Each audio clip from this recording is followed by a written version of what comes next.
Well, thank you for joining us today. Kicking off today's events, we're going to discuss a tension that runs right at the beating heart of today's law firms, and that's how to retain access to knowledge in a lockdown, need-to-know environment. I'm David Malkinson. I'm Managing Director at Moray, and my special area of interest is around information governance, and in particular how this pertains to document and contract management. I'm absolutely delighted to be joined by Nikki Shaver. Nikki, would you like to introduce yourself? Sure. Thank you, David. I'm delighted to be here. Thank you so much for having me on. Hello, everyone, Pleasure. and thank you for joining us. My name is Nikki Shaver. As David said, I'm the Managing Director of Innovation and Knowledge at Paul Hastings. I'm based in New York. I look after teams that do knowledge management. So we have a team of practice innovation and knowledge lawyers, as well as our research services and resource management group, and our innovative technology solutions group. And very interested in the way that knowledge is shared and proliferated across law firms, which is what brings me here today.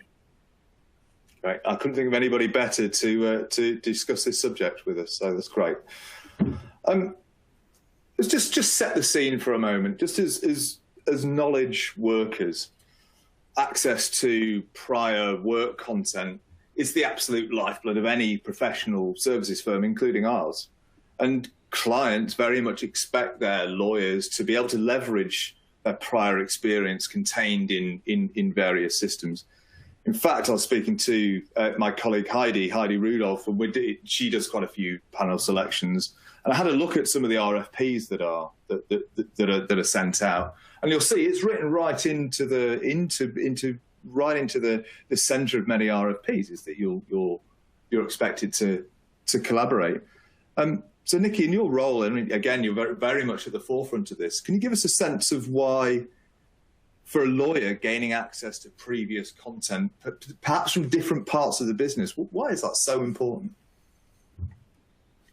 Well, it's interesting, David. I mean, you don't really work, if you are working in a large law firm in particular, you don't work independently as a single lawyer. You work as part of a team. And that team isn't necessarily localized just within a practice group either. So if you look at, for example, M&A lawyers, they work on many deals where it's necessary, in fact, to have input from specialists across the firm in almost every deal that they do. So that information is critical to the success of their ability to service their clients properly and to conduct their work.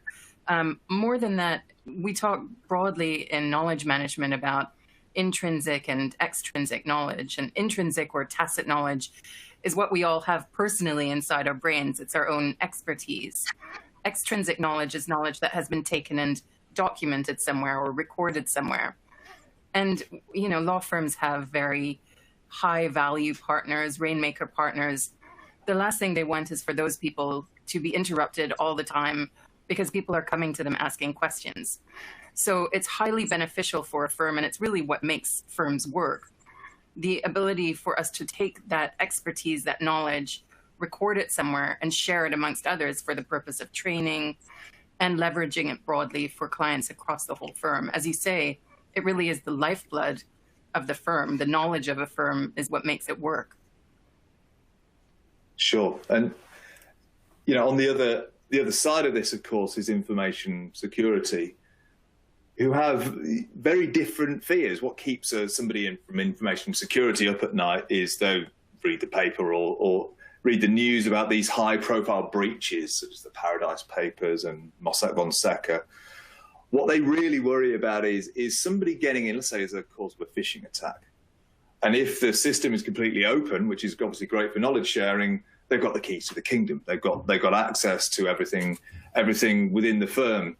So often, and that's also a client's concern, again, in these RFPs and these client terms that I've been taking a look at, you'll see least privileges again. It's within those same RFPs. We want to share content, but we also want you to lock things down so nobody else can see my stuff. So it's this real tension, and firms now don't really have a choice but to solve it somehow. I mean, what do you find is the sort of the direction of travel, both in your firm and in the industry generally, with regards to locking down client content? So I'll talk more anecdotally rather than explicitly on behalf of my firm, David, but I will say that what I hear is that there are more client requests now for this type of lockdown than there have been in the past. And you can understand why. Exactly as you say, now hacking and phishing, these are risks more than ever before. So it's understandable that clients would want to lock information down. That certainly seems to be the trend. And I can understand that from an InfoSec perspective. Perhaps if you're getting many requests from clients to do exactly that, how do you balance those requests against keeping it open for other clients? Perhaps it seems easiest then from a security perspective to lock it all down. However, I think it's not quite as simple as that, is it? No, not at all. In fact, I did incidentally using our DMS. I went in and did some research because there's about 400 clients. So I looked at the designs of some of the firms that we've done, some of the larger international firms, and had a look at an industry trend to work out where firms were. And you'll find actually now that there's about 60% of the firms. Every firm has an ethical wall. So if it's a confidential matter, that's always locked down. If it's an ethical wall, if it's a confidential matter, that's locked down just to the minimal group of individuals. But outside of that, and outside of individual client requests, there may well be a particular practice group like healthcare or something similar to that, where that will be locked down to the practice group by default. But outside of that, a sort of standard, if you will, non-confidential matter, 60% of firms that I looked at are actually they're open, and they're open to the firm. Usually just the legal team, but they're open to the firm.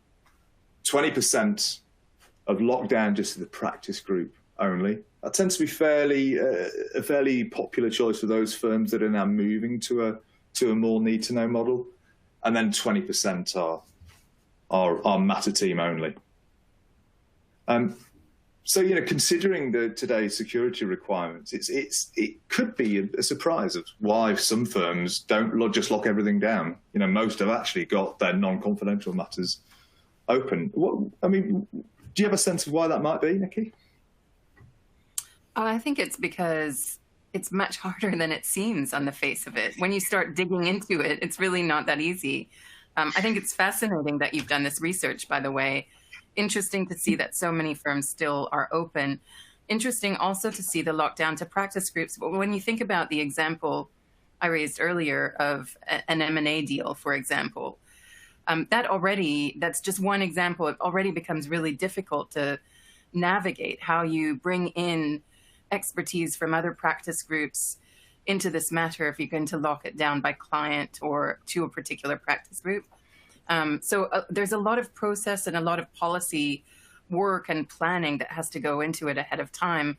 And I think it's timely, actually, that we're discussing this at the moment, because when COVID hit, and this is obviously a very extreme, unusual example, but for the first time in a long time, there was an enormous occurrence that actually caused changes in laws across many, many different practices.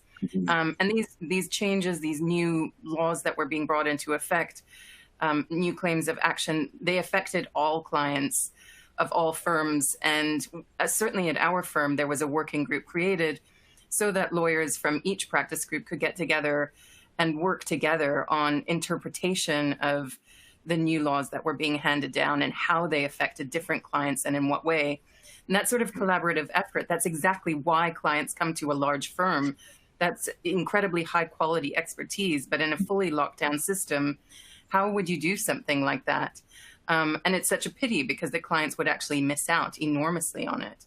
And then I will finally, I think, from a technology perspective or even a data infrastructure perspective, are we there yet? I mean, are we able to accommodate a model yet in a way that works effectively for everyone at the firm as well as for the clients? I'm not sure that we are yet, David. Yeah, and it's you need to be nimble within a firm. You need a PA to be able to work for multiple lawyers from not lots of different departments. You need trainees to be able to deftly move around the firm and to be able to work on any matter. And I think we talked about this earlier about that people data, working out exactly who works with who, can get very, very nuanced very, very quickly, which actually makes moving to a lockdown model not that easy, but not impossible. And there are certain technology solutions out there, as you would imagine, that are starting to solve this problem. Certainly the most obvious one, and the place where most people start, is with security and dedicated ethical walls. We have a lot of experience, of course, with iManage, Security Policy Manager.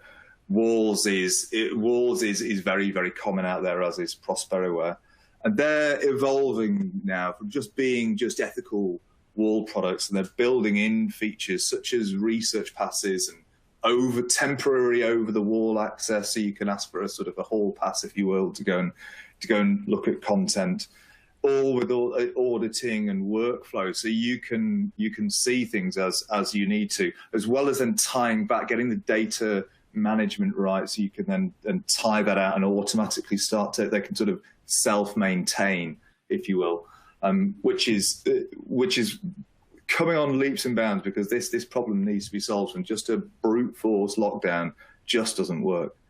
But beyond just security products, solving this problem certainly seems to be just almost a perfect intersection between knowledge and innovation, and which of course you're perfectly poised for. I mean, what else have you seen in the market that addresses this issue?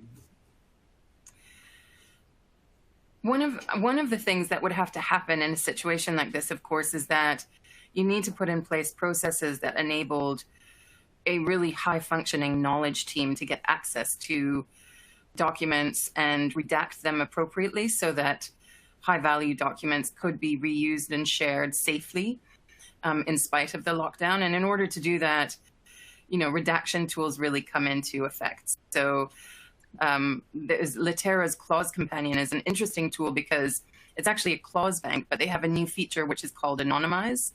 And that actually has the effect of being able to, at the click of a button, anonymize a clause or even an entire document. And then there are other smaller tools. There's a small startup tool called DocuFision that's also able to redact a large number of documents very quickly at once for compliance purposes, but I think it would also work for something like this. And the other thing, we've started working a lot with data and with data extraction projects. And we've done that for different reasons, but I can certainly see that in a lockdown situation, to be able to take documents and extract the data, anonymize it, and then make it surfaceable again within an interactive data tool that's accessible to all of the lawyers across the firm, that would make a lot of sense as well. So rather than actually going to documents, you're going directly to the underlying data. You're able to see what's market, for example, for particular provisions, without actually having to breach any of the security that's been put in place. So I can see that there are a number of technologies that would support this kind of thing and make it workable. Yeah, and I can also see a time where e-discovery tools have got a part to play in that. Certainly, since working with Moray actually and speaking to our friends in the e-discovery side of the business, actually some of these problems are solved already. In terms of legal AI and e-discovery, there's a very, very similar discipline. So they have tools such as Blackout, which Patrick and the team use regularly to actually anonymize and find party names and pull that out as well. And to your point about data extraction, that's really, really interesting.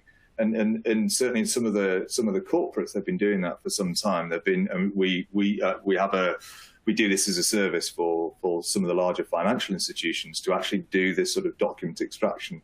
So actually bringing that and taking that same technique that's in place today and bringing that into the law firm to surface and bubble up this knowledge, particularly when you want to know what's market on certain provisions. That's really, really interesting. Really interesting.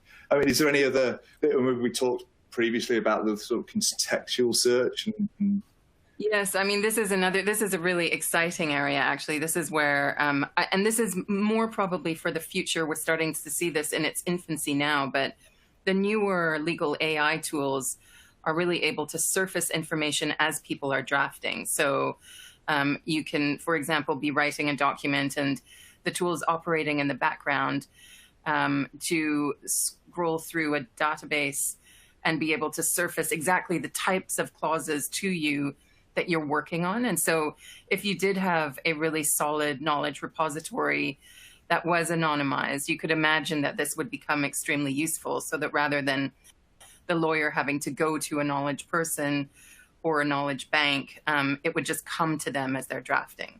And that's useful whether you're in lockdown or not, but you can see it becoming really coming into its own, particularly in a lockdown system like this.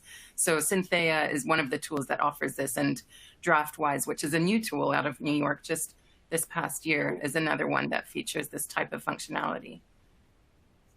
Yeah, and I can see those making a big difference. If you go around the Legal Geek conference, which you visit, and a lot of the vendors are concentrating on that space, drafting, looking at your prior positions.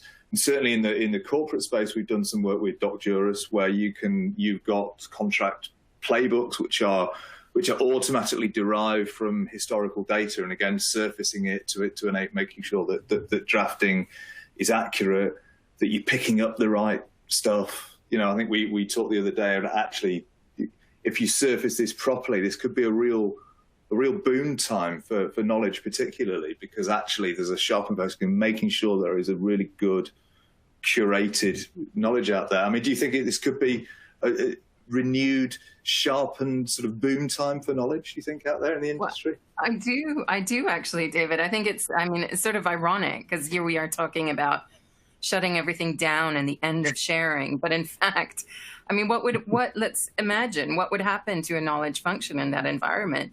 You'd have to resource it appropriately. So you'd really need to add, I think, additional headcount, because you'd really have to have a team of people gathering documents, responding to requests, until you could automate that, which I think you could do ultimately, but you'd have to have a number of, certainly at least a year of capturing diligently the types of requests coming through and building a really detailed knowledge repository with very good tags across it, and then delivering and surfacing that knowledge to people once it had been redacted. So it could be a boon for knowledge. And as you said, one of the benefits of that, of course, is that current knowledge managers have the challenge always of trying to get people to use the best-in-class gold standard documents rather than going to the top drawer and pulling out, a written contract from the 1980s and reusing it for the 200th time. This really drives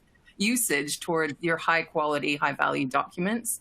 So I could definitely see that if one got this working properly, it could be really beneficial to the knowledge team and to the firm broadly, I guess.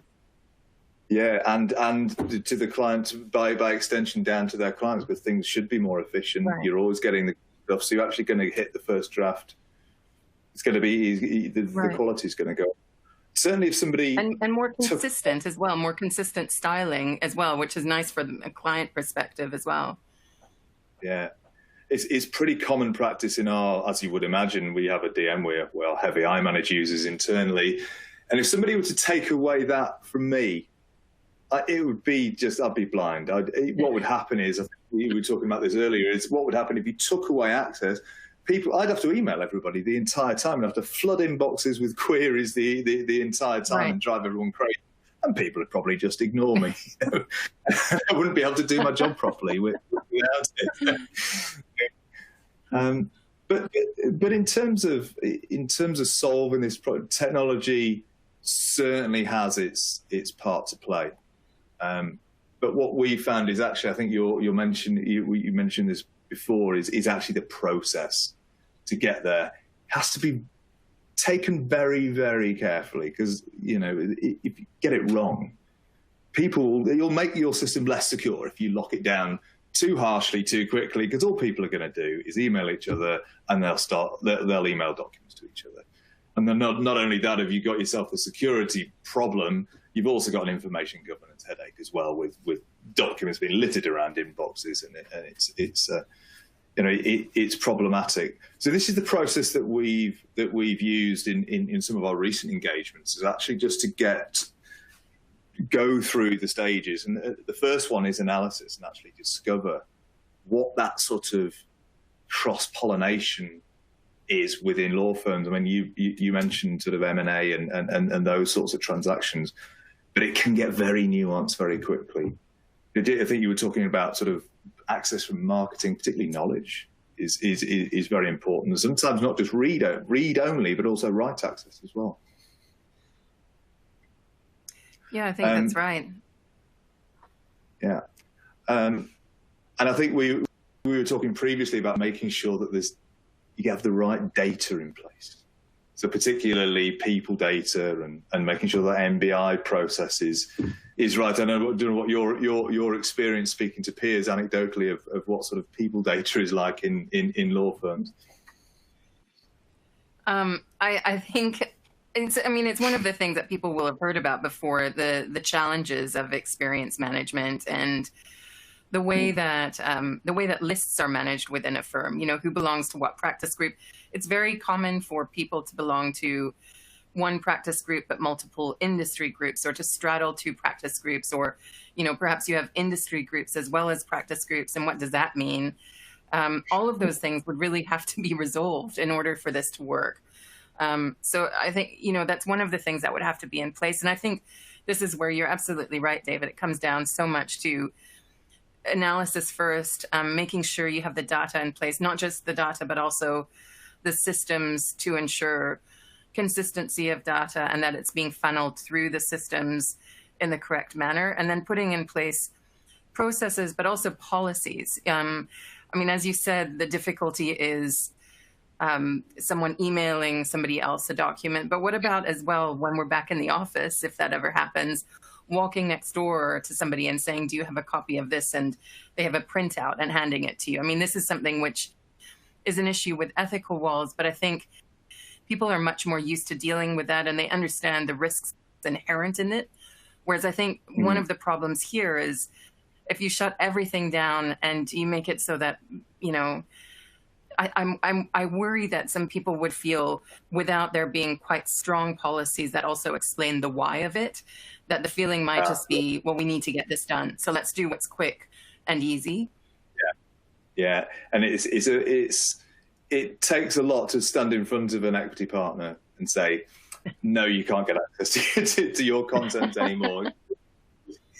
His first thought, his or her first thought will be, why don't you trust me? Well, what do you mean? And there's also there's not only the communication program that goes around it, it's gaining access to content, it's onboarding staff, and more than anything else is the curation of knowledge and getting that bit right. Yeah. So, and this is not a quick process to go through that. Certainly for larger firms, it's a multi. It can take a year, that sort of time just to get this right. I don't know if you've seen anybody sort of get this wrong anecdotally out there in the field. What I have heard is that some firms started down this path, or even walked it all the way towards a closed security model and then started easing off of it. I'm not sure why that happened, but my guess is it's because they didn't carefully go through this process. They didn't manage the change carefully. And so I think really taking the time to understand the complications that would arise, I think it could be done. And as we've discussed, there could be some great benefits to it. But in order to get to that positive outcome, you need to go through this in a very deliberate, conscious way. Yeah, and there's a lot of stakeholders involved in doing it to actually to work through that process. So, well, I think we're on time. Nikki, thank you so much. That was I couldn't think of anybody better to talk to this subject. It's been really, really interesting. I really appreciate you spending the time with us to help kick off our sessions this morning. So thank you. Oh, it's such a pleasure, David. Thank you so much for having me. I very much enjoyed it also. Great stuff. Thank you.